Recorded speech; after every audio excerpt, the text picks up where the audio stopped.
Greetings. We're here once again to investigate some other aspects of our Carolina Bay survey where we're using Google Earth, showing here some imagery from 1999 from South Carolina. And we're using our overlay template designed to capture the image of a Carolina Bay. And as we've shown before, quite often you can find these Carolina Bays just in the black and white imagery. You can see several more here in this area. However, recently we've gained access to high-resolution LiDAR imagery for this area, and bringing LiDAR into the Google Earth virtual globe allows us to see these bays in much higher resolution. Much crisper, and therefore able to divine these Carolina Bay landforms with far more fidelity. As we've done before, we've picked these up historically, but obviously we're going back over them again now to find more bays. We often with LiDAR find either twice or up to 10 times as many bays in a given area, depending on the characteristics of the area.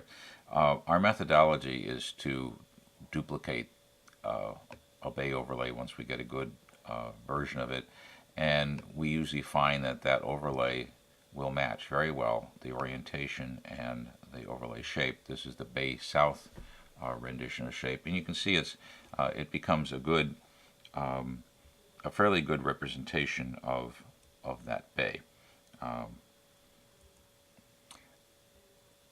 I'm going to turn it on and off here so you can see how that fits in there. We historically we look at the wet areas of the bay, and if you look back here at the overlay, you find out that the overlay using the LiDAR is actually usually a little bit bigger because we're going to try to compass the actual rim of the bay, which can't be seen often unless you bring in the LiDAR.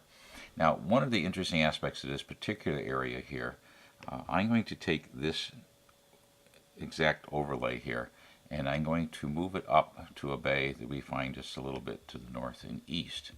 As we bring that into view here, you can see that that overlay I just created is a pretty good match for this Carolina Bay here.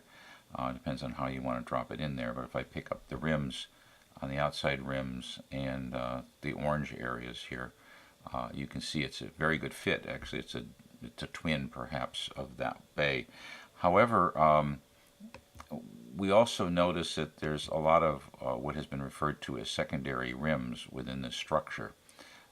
Secondary rims are interesting. If I actually measure and map in the secondary rim, we find out it's slightly different direction, but the interesting thing about it is if I take that particular shape, that smallest possible divined rim in this area, I can bring into better condition here for you to see, I can actually duplicate that bay and move it, and I find fits for all of these secondary rims. 4 of them, 5 of them, even 6 of them. They map in pretty well. I'm going to bring them back out again so you can see as they come out where these actually traced over the secondary rims seen in the LiDAR. Now,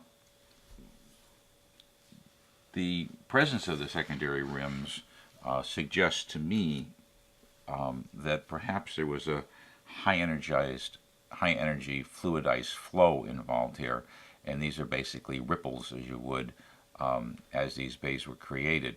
They're such perfect mirrors, matches, rubber stamps, shall you say. Each of these bays that I'm bringing in here are exactly the same size, and you can see how they do fit really nice with where those rims are. In this particular area of South Carolina, I have seen about a half dozen now Carolina Bays that have these secondary rims with this very repetitive shape. Again, inferring to me a wave-like fluidized flow as these things are created and duplicated on the ground. Thank you.